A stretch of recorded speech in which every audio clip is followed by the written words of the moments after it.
TVC Sport Desk.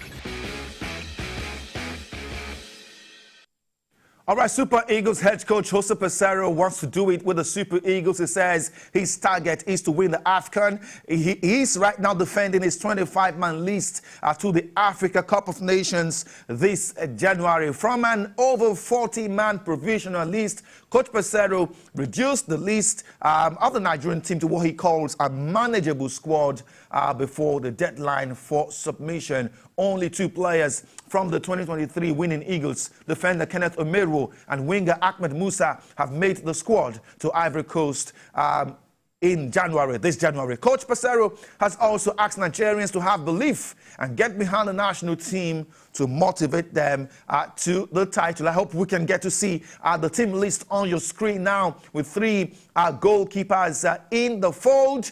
Certainly a number of defenders, midfielders, and attackers. But a lot of question marks have been hanging on the omission of a sizable number of home-based players, and also a lot of questions over the absence of the likes of Kelechi Nwakali, who is a player many think would have added a lot of bite to the midfield in the team. That's it on your screen. Stanley Nwabili plays for Chippa United in South Africa. Francis Uzoho, who right now is not the darling of many football fans based on errors and mistakes he's made between the sticks for the Eagles in recent times. Olorunleke Ojo is the only home-based player in the squad. We have the defenders Olaino, Chidozie Awaziem, Bright Osayi Samuel, William Troost-Ekong, Bruno Oyemaichi, Kenneth Omeruo, Oluwasemilogo Ajayi, Calvin Bassey, Zaidu Sanusi are the defenders. In midfield, we have Wilfred Ndidi, Rafael Oyedika, Joe Ayodele Aribo, Frank Onyeka, who's going to be playing for Brentford, Alex Iwobi, who plays for Fulham.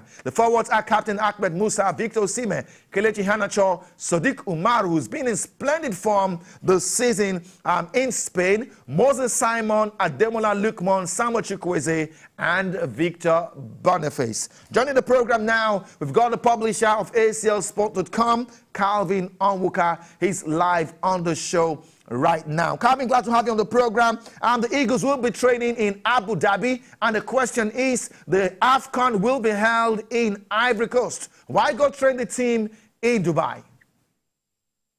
Happy New Year, Promise, and thanks for having me. Why have they gone to Abu Dhabi? I have to tell you, it was last week I saw that they were going to Abu Dhabi. And that same question was what I asked myself. Why have they gone there? Why didn't they go to Benin Republic? Why didn't they go to Senegal? Why didn't they go somewhere here in West Africa? Because the tournament is in West Africa. So why didn't they just do that? But listen, this is Nigerian Football Federation. And I'm sure they have a very good reason for doing this.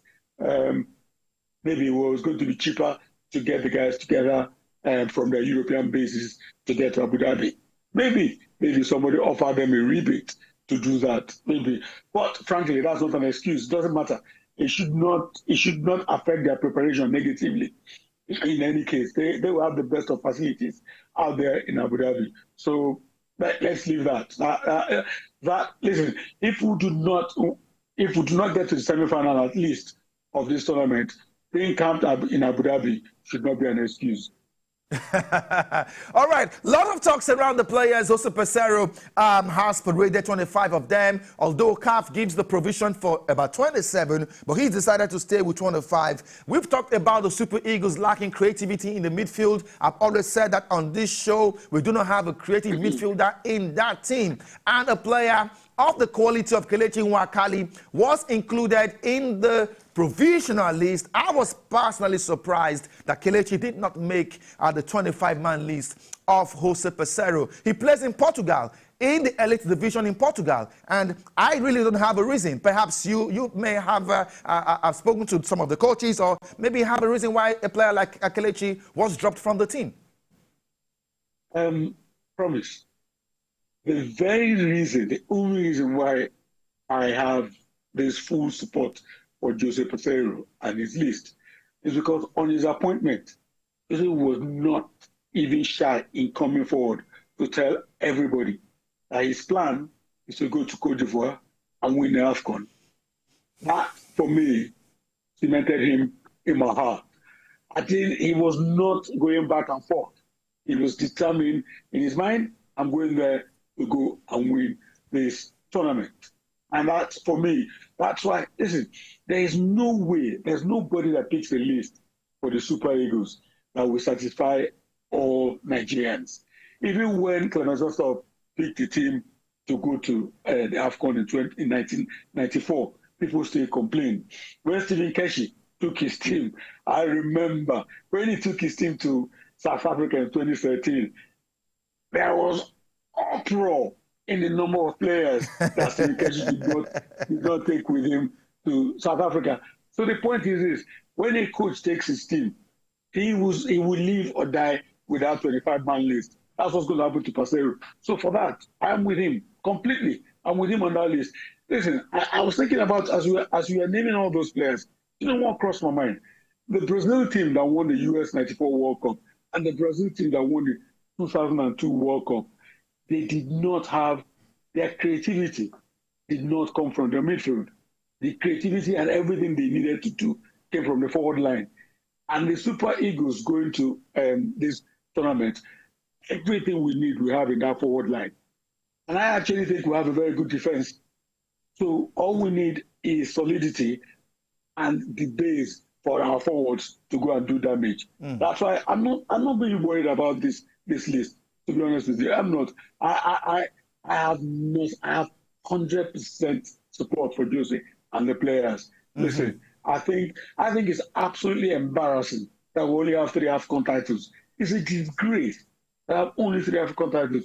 It is about time we won another one, and we should go. We should all go ahead and support this team going into Cote d'Ivoire. I hope to be there, and I hope to be there just as I was in South Africa for us to bring the cup home. So, I will tell Jose Pesaro he's got a fan in you, and certainly. Yes, he has. Okay, so let's take a listen to Jose Pesaro defending his squad list to the Nations Cup in few days' time. There are other candidates, of course, everybody knows. But you need respect, you need to know about the power of the other national team, but at the same time, you want to fight for win AFCON. Can do connection with us, can do ambition, can do motivation for the fans, for the people, for Nigerian people, for the board, for everybody, for us. I think these words, this ambition, this motivation, and this phrase, I think can touch us more, because you want to respect the story of the Super Eagles. You want to repeat what the Super Eagles did before. Jose Pesaro, coach of the Super Eagles, reiterating his desire to go to the AFCON and come back with the trophy. Well, Calvin, we know that we have a problem in the goalkeeping department. It is evident. Even the blind can see that we have issues in the goalkeeping department, and that have spawned conversations about Vincent Enyeama. As a matter of fact, some person says if Vincent Enyeama is given the chance again to man the sticks for the Super Eagles, he will do better than the current crop of goalkeepers we have. Anyways, there are talks that Vincent possibly should be given the chance to train our goalkeepers. He is a veteran. He's one, who is arguably the best goalkeeper the Super Eagles have ever had. And just a couple of days ago, he tweeted something. He said he will be joining the boys, and a lot of talks, emanated that Vincent Enyeama will be going to Abu Dhabi to train the goalkeepers. He came out again today to debunk that. He says he will be going to the team's camp, to support the team, to ginger the boys, to gear them up, and to encourage them. Do you think, or don't you think, that Vincent Enyeama is deserving of the goalkeepers trainer in the Super Eagles? Promise, I am old enough to remember Emmanuel Okala, Best of the young Peter Rufai, and all of those who keep goal for Nigeria.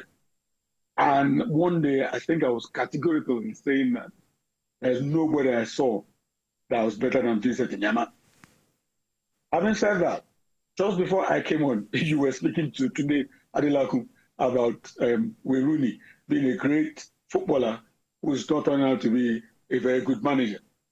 So that Vincent Enyeama was such a fabulous goalkeeper does not translate that Vincent Enyeama will be such a good coach of goalkeeper. Listen, by talking about Vincent Enyeama taking over, we're insulting the excellent work that Ikeshorumu is doing in there as the goalkeeping coach of the team. So listen. I have to deviate a little from what many people are saying. I'm a big fan of Francis Uzoho. I really am. I think Uzoho is not as bad. The goalkeepers go through this period. And Enyeama went through it at some point too. Goalkeepers go through this period. This guy was our first choice goalkeeper as a teenager at the 2018 World Cup. In the match against Brazil, in that friendly where he did his cruciate, he made so many fantastic saves in that game that made me say, yeah, Uzoho is back. Uzoho is a very good goalkeeper. Yes, he's had his problems, but I expect him to come back to form during the tournament. I expect the whole team to come back to form during the tournament. Enyeama might be goalkeeper, might be the coach later. But at the moment, Ikeshorumu is there, and I believe Ikeshorumu will be doing a good job. But Ikeshorumu recently, threw in the towel. He talked about the fact that there were no concrete contracts for him. I remember a couple of games during the qualifiers, he didn't turn up with the team, and they had to pull in, I think, the under-20 goalkeeper trainer to join the squad. And that actually was what have propelled the conversations about Vincent Enyeama coming to the team. Wow. I remember having a conversation with him with that contract thing. I didn't know that hadn't been sorted. It's not been sorted yet, Calvin. Okay, so if there's a vacancy there, then if Vincent gets to the camp in Abu Dhabi, they might as well just sign him up for the duration of the tournament, because it's important that we have a goalkeeping coach for the tournament. So if there's no substantive coach there, then Enyeama can take it, and he'll be. We hope that he will do a good enough job because of the talent that he showed when he was in goal.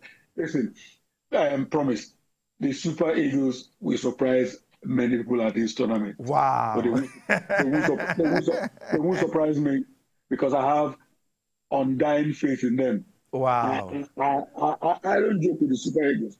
I don't. They're by far the most important football team to me.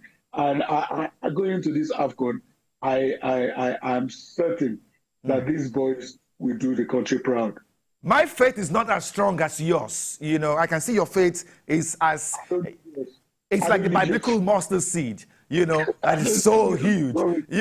In the build-up to the 2013 African Cup of Nations, I remember we had a very bad run under Stephen Keshi, and no one gave the boys a chance. Maybe this will be ditto that. Maybe this is about to happen again 10 years afterwards. But trust me. I remember that 2013. I remember that 2013 promise. I was one of the very few people who was adamant that these boys will win the tournament. So we can do this. Okay. We can do this. All right. The tournament kicks off in a few days' time. We'll have our fingers crossed. As a Nigerian, I want the Super Eagles to do well, but results in recent times have not helped my faith. But like you have said, hopefully they get there and surprise Nigerians. Calvin Awuka is the publisher, aclsport.com, live on the show from London. Thank you so much for your time today. Thank you. Thank you, Promise. Thank you. All right, from the Super Eagles, let's talk about the Nigerian Super Falconets. They are in Abuja preparing for the African qualifiers. Our correspondent, Jade Nweze, is standing by for us in Abuja to give us updates as regards that. Jane, have you seen the girls train today? What is going on in the Falconets camp at this time? All right, it's a live situation. Hopefully we can reconnect with Jane on the program to give us updates from the Super Falconet camp in Abuja. Let's take a look at what's going on in football, in boxing, I beg your pardon, and tell you that the first Yucateco Boxing League has been concluded after boxers of different weight categories jostled for the top prize. In the men's 51 kg class, Israel Makinde defeated Samuel Dahun